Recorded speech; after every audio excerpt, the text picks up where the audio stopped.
This is the end of one chapter, but no matter what comes next, I'm always going to find a way to participate in making this country a better place. And part of that means doing what I can to support the Democratic nominee to defeat Donald Trump in November of 2020. We need to change presidents. We need to have a president that is honest, that has integrity, that has a vision for this future, for this country, that includes everybody. So I'm going to get out there and help the Democratic nominee. And I'm also going to help people up and down the ballot that I believe are in politics for the right reason, that want to improve their community, that have a vision that's consistent with mine of making sure that everyone counts.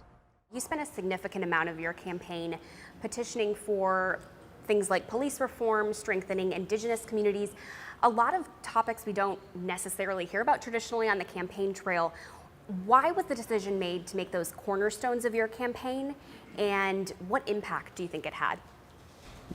I have a vision for an America where everyone counts, and I determined that if I was going to run for president, that I would challenge America to be the America that I know that we can be, and to include everyone, and including a lot of communities who often aren't forefront in the minds of people, like indigenous communities, like foster care kids, like people with disabilities.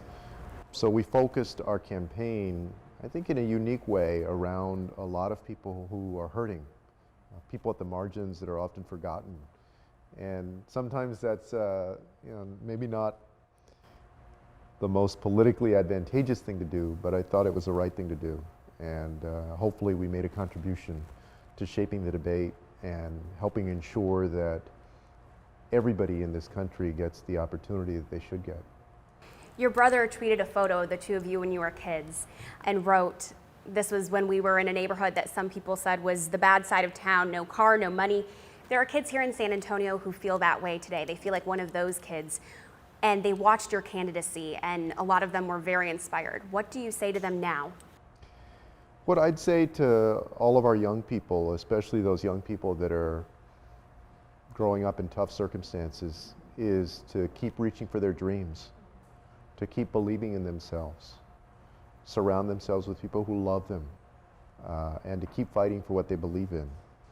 I hope that if my example, my brother's example, has shown anything to the people here of San Antonio, especially those kids that are growing up in neighborhoods that are often forgotten, is that you can achieve, and that you should believe in yourself, that you should keep reaching for your dreams. And even though we didn't win, we articulated a vision where they count too. How did your upbringing in San Antonio and your time serving in public service here in San Antonio shape the way that you view the nation? And what did you learn on the campaign trail that maybe we might take back here in San Antonio and use? Yeah, I hope people would say that having grown up here in San Antonio, I took with me an appreciation for people of different backgrounds, and also a willingness to listen and to learn. The fact that I came up through local government here, which means knocking on people's doors and talking to them at the park or the grocery store or wherever it is, that's what I did as a candidate. I listened to people, went to places that a lot of other people won't go to, whether it was a storm drainage tunnel where people are living because they're homeless, or a jail in Washington, D.C., to hear about how we can reform our criminal justice system. My campaign was based on listening to the people that are actually experiencing the problems and the challenges that as politicians we talk about, but we often don't actually listen to the people that are going through them. I learned that here, coming up through local government in San Antonio. When you spend time campaigning in soup kitchens and homeless encampments, talking to people there, visiting people there, maybe you're not necessarily just trying to get the most votes, but do you think you had the chance to highlight important issues and bring them to the broader national conversation? There's no doubt that we put a spotlight on a lot of people who don't often get the attention that they deserve. People in our foster care system, people who are homeless, people who are incarcerated, migrants that are desperate for a better life. That's not the best way to get votes, maybe, but it is a good way to understand the challenges that people who are in need of help have, and also, I hope, put some attention on problems that we need to address. I think that we've made that contribution to this campaign season and hopefully to our country. One of your policy proposals, the Children First Foster Care Plan, was something that we don't always hear about near campaign time. Why was this so important? And what perhaps can we take from that as a community here in San Antonio? What can we do to better lives for children in the system? Across this country, our foster care system is broken.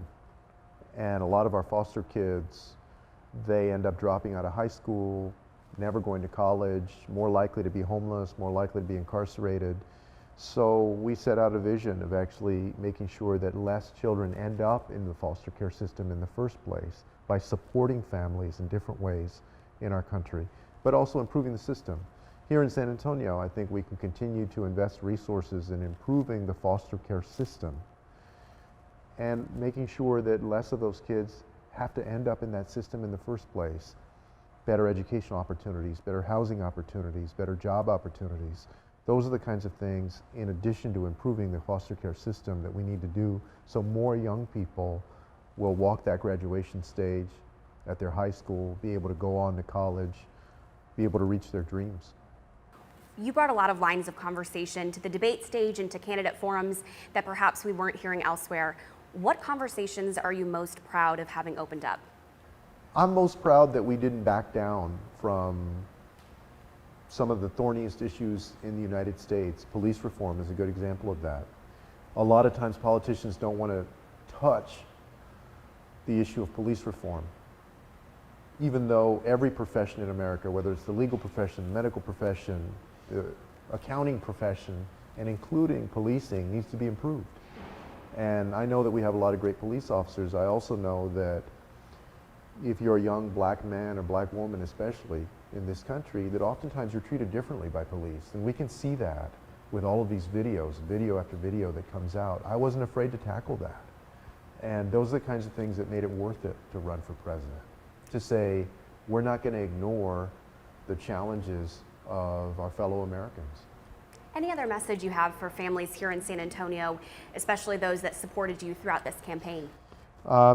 I never would have gotten into politics if it hadn't been for this city, because I went into politics after I went away from San Antonio, and I got a chip on my shoulder about our community, that not enough people got to the kind of places like Stanford and Harvard that my brother and I had been able to go to. I wanted to come back and I wanted to improve this community so that more people could have opportunity. I take this community with me no matter where I go. And I'm proud to live here. My family and I have always called it home. I hope that my kids call it home for a long time too. And no matter what happens in the years to come, this is always going to be home to me. After what you've seen and learned, are you still hopeful? I'm hopeful. I saw that the character of our country is good, and I believe fundamentally generous, and that's a basic building block for a better country in the future. People are willing to improve our country. They're willing to do the work, I think, to make this country better for everybody. Doesn't happen as quickly as I think a lot of us would like, but it will happen.